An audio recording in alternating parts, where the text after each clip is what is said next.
Hi everyone, this is the last video on silent letters because I have already taught you all the rules of silent letters. I have already taught you all the silent letters in English which English language contains. If any of you have not watched all the classes of silent letters, then I plead in front of you that please first go and learn all those silent letters, because when we learn something from beginning, then it can help us for a long time. But when we learn something, when we learn anything from anywhere, it cannot help us for a long time. That's why learn something from beginning, otherwise it is no use learning. And I can guarantee you for it that if one of you has watched all the classes of silent letters, then I can say surely that he will not face any type of problem in future while recognizing the silent letters, that where is silent letter A and where is silent letter B. But it's totally up to you. My job is to explain you, my job is to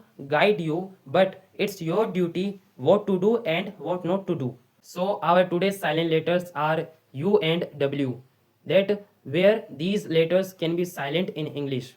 That's the reason first we talk about silent letter U, where you cannot use it, where you cannot pronounce it, and where you cannot speak it in English. When you observe the silent letter U in any word, but when it is used before any vowel and after G in any word, and there you don't have to pronounce it.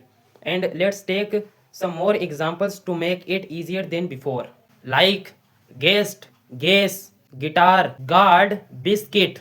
And let's discuss the silent letter W in English, and where you don't have to pronounce it. You don't have to pronounce it when it comes before R in any word. Let's take some more examples like answer, sword, wrestling, ring,